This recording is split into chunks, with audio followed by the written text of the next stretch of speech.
సభకి నమస్కారం.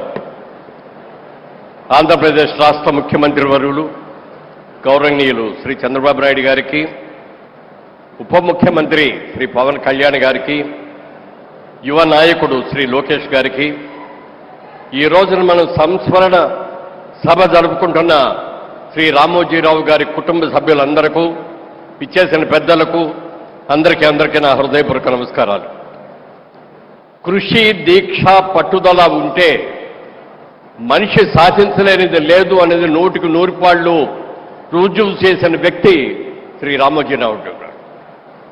ఆయన ఒక వ్యవసాయ కుటుంబంలో పుట్టిన వ్యక్తి అయినా, ఉద్యోగ నిమిత్తం కొన్ని రోజులు ఉద్యోగాలు చేసినా, తన ఊహలకి, తన ఆశయాలకి వ్యాపార రంగంలో దిగాలి, పత్రికా రంగంలోకి దిగాలి అని చెప్పి, మీడియా రంగంలోకి రావాలి అని చెప్పి ఆయన రావటం, ఆర్థిక బిజినెస్లో కూడా రావాలి అని చెప్పి మార్గదర్శి లాంటి ఒక అద్భుతమైన సంస్థ నిర్మించడం, ఎన్నో ప్రభుత్వ బ్యాంకులు కూడా దివాళా తీసిన ఈ రోజుల్లో గత 50 సంవత్సరాలుగా అద్భుతమైనటువంటి విజయాలను సాధిస్తున్న మార్గదర్శిని కొంతమంది ఇబ్బందులు పెట్టాలని ప్రయత్నం చేసిన వాళ్ళు ఎవరి వల్ల కూడా కాలేదు అని చెప్పి, అలాంటి నీతిగా నిజాయితీగా ఉండే సంస్థలు ఎప్పటికైనా గట్టిగా నిలబడతాయని కూడా నేను తెలియజేస్తూ, మరి అలాంటి వ్యక్తి సినిమా రంగంలో కూడా ఆయన ఎంతో కృషి చేశారు. డిస్ట్రిబ్యూటర్గా కానీ, ప్రొడ్యూసర్గా కానీ ఆయనకున్న శక్తి సామర్థ్యాలకి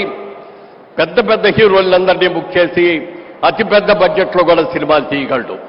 కానీ ఆయన ఒక్కటే ఆలోచించాడు, పెద్ద హీరోల దగ్గరికి వెళ్ళటం కాదు, కొత్త వాళ్ళతోటి, చిన్న వాళ్ళతోటి సినిమాలు తీసి సమాజానికి పనికొచ్చే, సమాజాన్ని మేల్కొల్పే లాంటి చిత్రాలు తీయాలని చెప్పి అద్భుతమైన చిత్రాలు నిర్మించిన సంగతి కూడా మనందరికీ తెలుసు.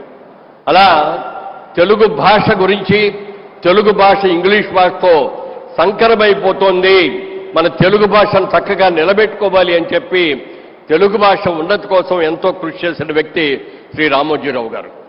ఒక వ్యవసాయ కుటుంబంలోంచి వచ్చిన వ్యక్తిగా ఈనాడు పేపర్తో పాటు అన్నదాత ప్రతి ఆదివారం నాడు కూడా రైతు సమస్యల్ని, పంటలు ఎలా పండించాలి, పంటలకు వచ్చే రోగాల్ని ఎలా చేయాలి అనేది ఆయనే స్వహస్తాలతో ప్రతిదీ కూడా రాసేటువంటి వ్యక్తి శ్రీ రామోజీరావు గారు.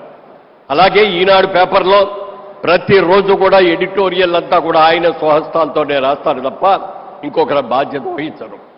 రామోజీ ఫిలిం సిటీ వాళ్ళ వరల్డ్ వైడ్గా మనం గర్వంగా చెప్పుకోగలిగినటువంటి ఒక అద్భుతమైన సిటీ నిర్మించిన ఖ్యాతి కూడా మన రామోజీరావు గారికే తగ్గింది.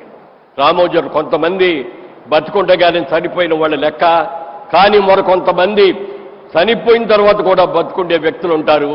అలాంటి వ్యక్తుల్లో ప్రముఖంగా చెప్పుకోవాల్సింది రామోజీరావు గారు. ఆయన ఎక్కడికి వెళ్ళలేమన్నది, ఆయన ఆత్మ మన చుట్టూనే జరుగుతుంది, ఆ రామోజీ ఫిలిం సిటీ చుట్టూనే జరుగుతుంది. తెలుగు ప్రజల అభివృద్ధి కోసం పాటుపడుతూనే ఉంటుందని తెలియజేస్తూ, వారి ఆత్మకు శాంతి కలగాలని, వారి కుటుంబ సభ్యులకి అందరికీ కూడా నా సానుభూతిని ప్రకటిస్తూ, ఇంత మంచి కార్యక్రమాన్ని ఏర్పాటు చేసినటువంటి రాష్ట్ర ముఖ్యమంత్రికి, ఉప ముఖ్యమంత్రులకు నా హృదయపూర్వక కృతజ్ఞతలు తెలియజేస్తాను. జై హింద్.